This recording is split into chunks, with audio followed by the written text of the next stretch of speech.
Shalom Bapak Ibu yang diberkati Tuhan. Kembali berjumpa dengan Pendeta Fritson Nusa. Firman Tuhan pada saat ini berbicara tentang arah hidup petobat sejati. Arah hidup petobat sejati. Seorang yang bertobat harus memiliki arah hidup yang tepat.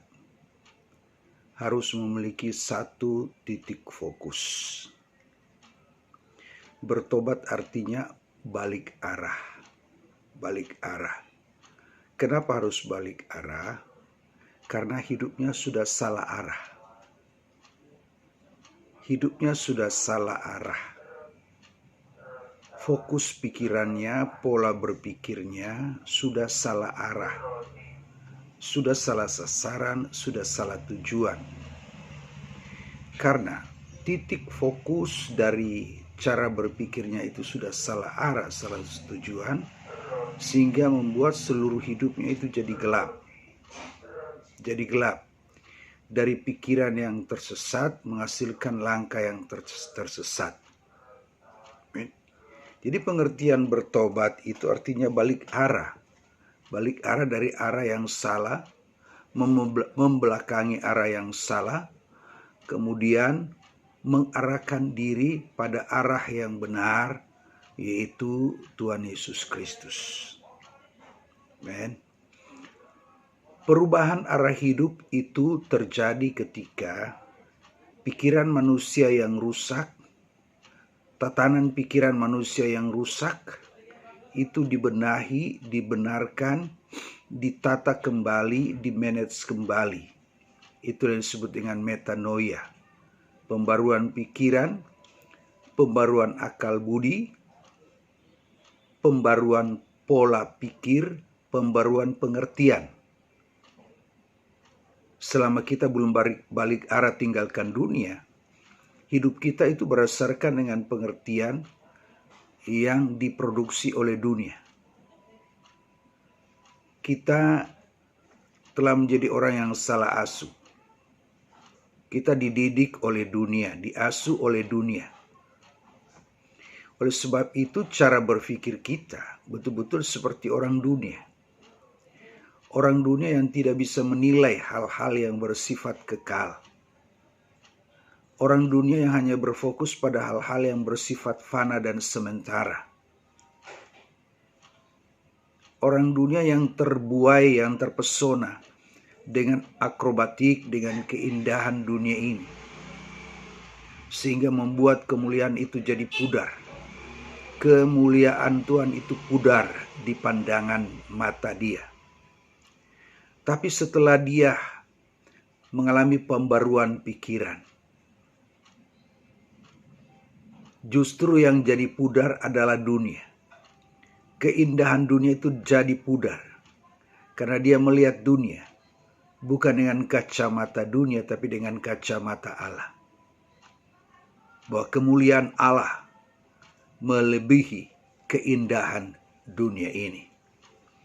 Bapak Ibu yang dikasihi oleh Tuhan Yesus Kristus. Jadi kita yang sudah bertobat hari ini, harus memiliki arah hidup yang jelas.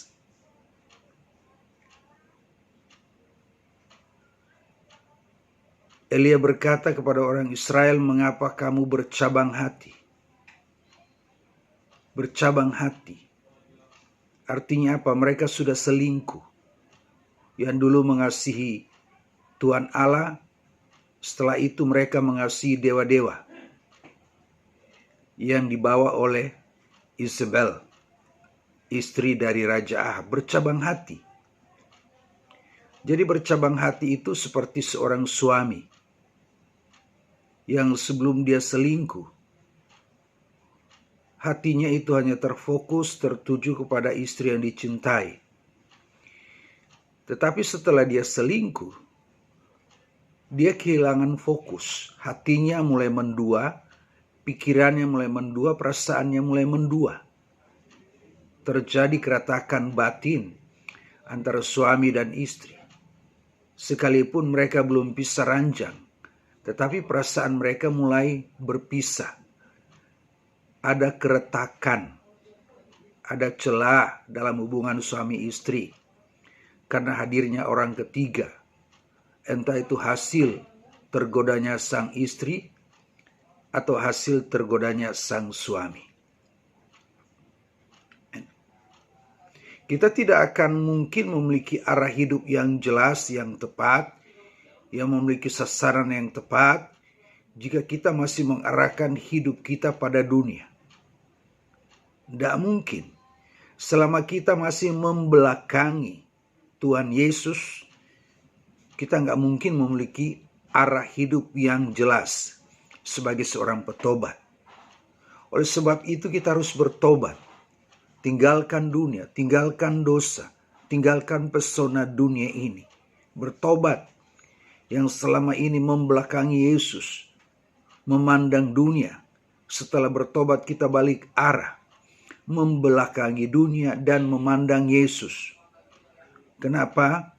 Kita sudah menemukan arah hidup yang jelas, titik fokus yang jelas, titik koordinat yang jelas dari hidup kita. Kita sudah tidak mau bercabang hati lagi. Kita sudah tidak mau selingkuh dengan dunia. Sisi yang satu mengasihi Allah, namun sisi yang lain mengasihi dunia. Justru kita nggak bisa mengasihi dua secara berimbang. Kita akan lebih mengasihi siapa yang paling memberikan keuntungan. Nah, kalau dunia itu memberi keuntungan, dosa itu memberi keuntungan, maka sudah barang tentu kecenderungan hatinya lebih tertuju pada dosa. Apalagi keuntungan. Dia memiliki martabat sebagai orang berdosa. Dia dihargai, dihormati, keuntungan sosial. Belum lagi memiliki keuntungan ekonomi. Bertobat bukan makin diberkati, bertobat makin mengalami kesulitan keuangan. Ikut Tuhan tidak memberikan keuntungan. Justru ikut dunia, ikut dosa memberikan keuntungan. Ya iyalah, ikut Tuhan gak mungkin untung. Apalagi selama ini keuntungan ekonomi itu didapat dengan cara-cara yang kotor, cara-cara yang tidak halal. Nah, setelah Anda bertobat, Anda harus tinggalkan cara mendapatkan uang dengan korupsi, dengan tipu-tipu orang. Nah, ketika Anda bertobat, ya pasti mengalami kesulitan keuangan.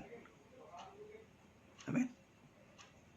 Karena selama ini semua kebutuhan Anda peroleh dari apa? Hasil tipu-tipu, hasil korupsi, hasil main judi, hasil memeras orang lain. Nah, begitu Anda bertobat, konsekuensi Anda harus tinggalkan ilmu tipu-tipu itu untuk mendatangkan keuntungan ekonomi. Nah, begitu Anda tinggalkan, pasti Anda jatuh miskin.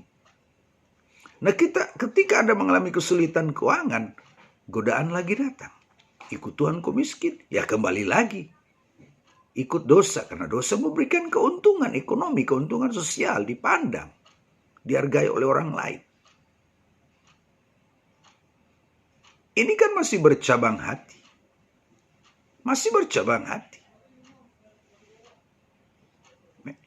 Dan ini bukan orang-orang yang ada di luar gereja, orang-orang yang masih ada di dalam gereja, tapi masih bercabang hati. Doyan korupsi, doyan seks, doyan tipu-tipu. Ini orang-orang yang masih ada di dalam gereja. Mendua hati. Kakinya satu di gereja, kakinya yang satu di dunia. Adu kuasa. Mana yang paling menguntungkan dan paling cepat, itulah diarahkan titik fokus hidupnya. Nah, setelah kita bertobat, berbalik arah, dan kemudian mulai mengarahkan pandangan hidup kita kepada Kristus, memiliki arah yang jelas dari perjalanan hidup kita harus pertahankan. Kita harus pertahankan titik koordinat, titik fokus dari kehidupan itu sendiri. Amin, Bapak Ibu yang diberkati Tuhan. Ibrani pasal 12 ayat yang kedua. Mari kita baca. Ibrani 12 ayat yang kedua. Marilah kita melakukannya dengan mata yang tertuju kepada Yesus, yang memimpin kita dalam iman dan yang membawa iman kita itu kepada kesempurnaan, yang dengan mengabaikan kehinaan tekun memikul salib ganti sukacita, yang disediakan bagi Dia yang sekarang duduk di sebelah kanan takhta Allah. Marilah kita melakukannya. Apa yang kita lakukan? Perlombaan iman. Amin. Perlombaan iman. Di dalam ayat 1, karena kita mempunyai banyak saksi bagaikan awan yang mengelilingi kita, marilah kita menanggalkan semua beban dan dosa yang begitu merintangi kita, dan berlomba dengan tekun dalam perlombaan yang diwajibkan bagi kita. Jadi frasa melakukan di sini adalah melakukan perlombaan iman. Perlombaan iman. Pada waktu kita masih berada di luar lintasan gelanggang perlombaan iman, itu bukan satu kewajiban. Tetapi setelah kita ada di lintasan perlombaan iman, itu menjadi satu kewajiban. Kenapa? Perlombaan sudah tersedia. Pertandingan sudah tersedia. Lintasan sudah tersedia. Raih dan kerjakan. Dan terus berlari dan berlari sampai mencapai garis akhir, yaitu kematian. Dan ketika kita melakukan perlombaan iman, yang harus kita perhatikan adalah arah. Arah hidup kita sebagai petobat sejati harus jelas. Kita hanya memiliki satu titik fokus. Kita hanya memiliki satu titik koordinat, yaitu pribadi Yesus yang mulia. Amen. Tidak boleh lagi melihat ke kiri ke kanan, melirik ke kiri dan ke kanan. Amen.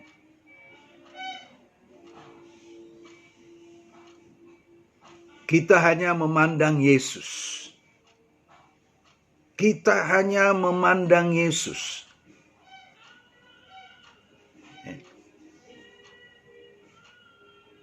Jangan memandang salah orang lain. Pandang terus pada Yesus. Jangan memandang salah orang lain. Pandang Yesus. Pandang Yesus. Amin. Sekalipun hari ini suamimu menyakitimu, pandang Yesus. Karena Anda sudah berada dalam lintasan pertandingan iman. Anda sedang berlari dan berlari untuk mencapai garis akhir, yaitu kematian. Sehingga pada waktu Anda mati sebagai orang yang sudah jadi. Kenapa? Gambar Allah yang ada dalam dirimu sudah dipulihkan. Istri, suami, engkau dengar.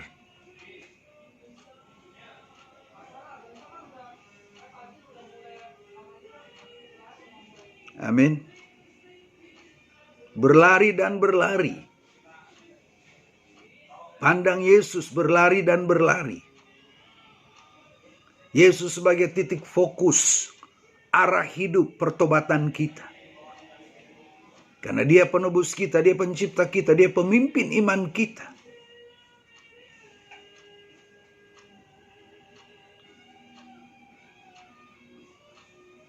Yang kita pandang hanya Yesus. Amin.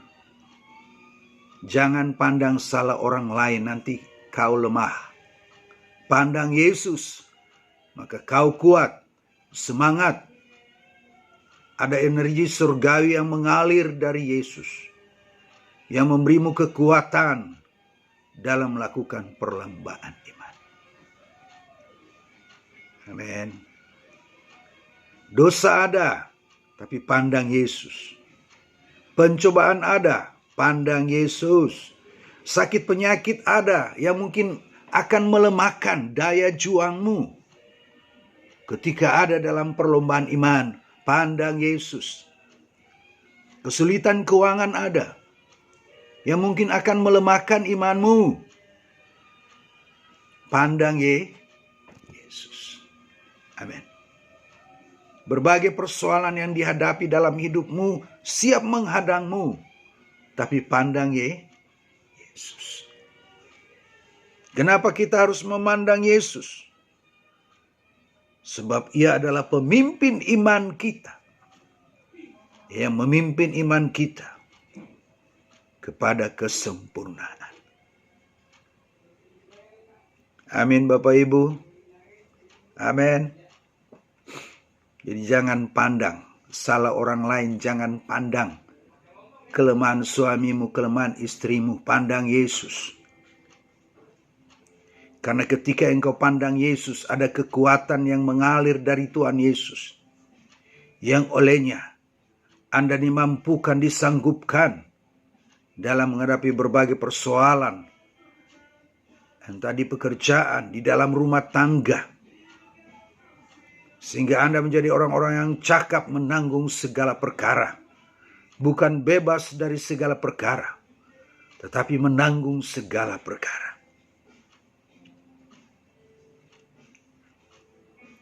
Amin Bapak Ibu yang dikasihi Tuhan Yesus Kristus. Mari kita tepuk tangan Maria bagi Tuhan Yesus yang begitu luar biasa. Haleluya. Haleluya. Amin. Jadi kita pandang Yesus saja. Pandang Yesus. Kalau kita pandang orang lain, salah orang lain, kita lemah. Amin. Selanjutnya Paulus berkata di dalam Filipi pasal 3 ayat 13, saudara-saudara, aku sendiri tidak menganggap bahwa aku telah menangkapnya. Tetapi ini yang kulakukan, aku melupakan apa yang telah di belakangku dan mengarahkan diri pada apa yang di hadapanku. Dan berlari-lari kepada tujuan untuk memperoleh hadiah, yaitu panggilan surgawi dari Allah dalam Kristus Yesus. Amen. Setiap kita punya masa lalu. Amen. Tidak ada seorang pun yang tidak memiliki masa lalu. Pasti dia memiliki masa lalu.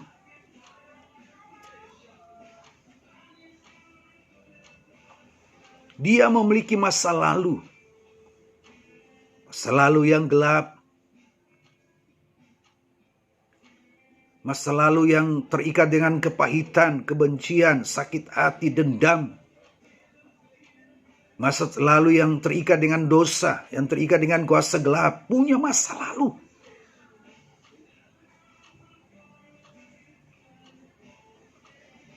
Punya masa lalu. Tidak ada seorang pun yang tidak memiliki masa lalu.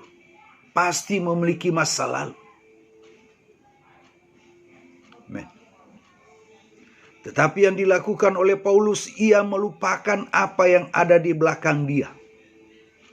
Apa yang ada di belakang Paulus yang ia lupakan? Yaitu menaruh percaya pada hal-hal lahiriah.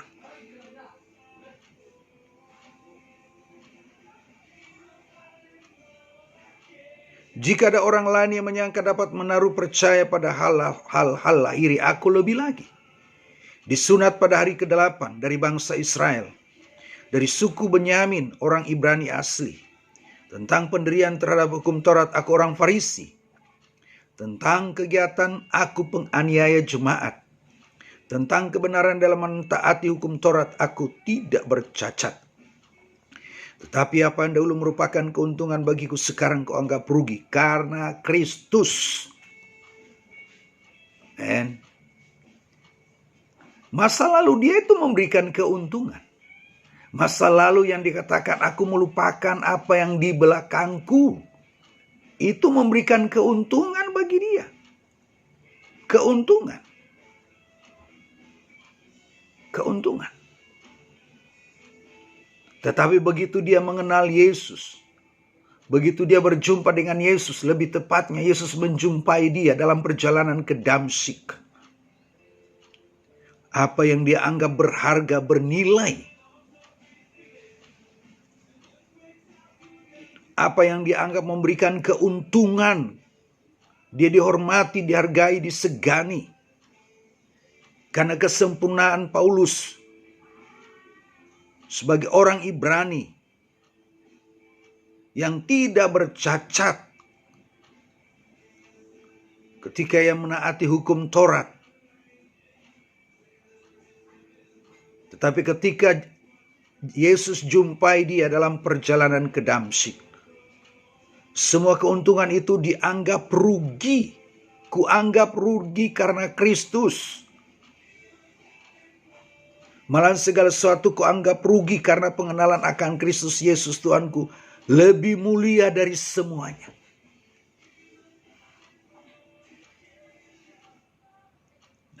Oleh karena dialah aku telah melepaskan semuanya itu. Kita punya masa lalu yang gelap. Yang mungkin bagi kita itu sebuah keuntungan. Kita dihargai, dihormati. Ya kan? Sebagai seorang pecandu alkohol, rokok, narkotik, kita dipuji.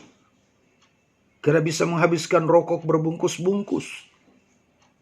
Ganja berlinting-linting.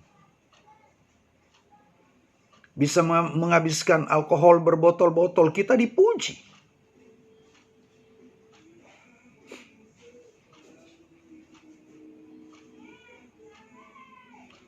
Masa lalu kita dulu mungkin memberikan keuntungan. Keuntungan ekonomi. Begitu mudah kita mendapatkan uang. Karena apa? Karena kita memakai topeng agama. Sehingga ada keuntungan sosial, keuntungan yang ekonomi yang kita dapat. Tetapi setelah Yesus menjumpai kita harus anggap itu rugi. Pengenalan akan Kristus itu lebih mulia.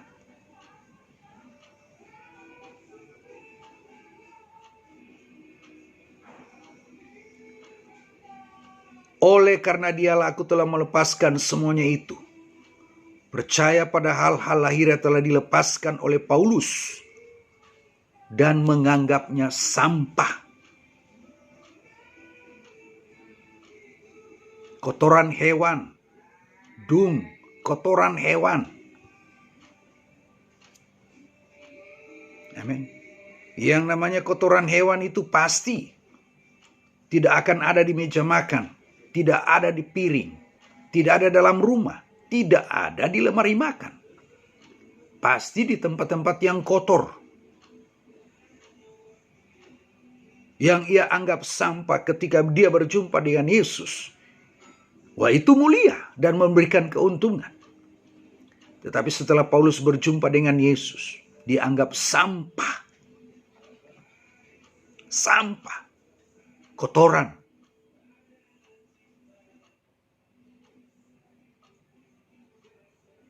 Karena apa? Pengenalan akan Kristus. Jadi kita semua memiliki masa lalu. Tidak ada seorang pun yang tidak memiliki masa lalu. Tetapi selama kita masih mempertahankan masa lalu, kita tidak akan memperoleh Kristus. Amin. Selama kita masih mempertahankan masa lalu kita tidak akan menemukan arah hidup seorang petobat sejati. Tidak mungkin. Justru masa lalu yang kita pertahankan itu membuat, sekalipun kita ada dalam gereja, membuat kita berada pada posisi membelakangi Yesus dan memandang masa lalu. Paulus katakan itu sampah. Itu merugikan. Oleh sebab itu dia berlari. Dia tinggalkan. Kenapa ditinggalkan? Masa lalu harus ditinggalkan. Karena sudah tidak lagi menguntungkan. Harus tinggalkan. Paulus meninggalkan masa lalu karena memiliki arah yang jelas.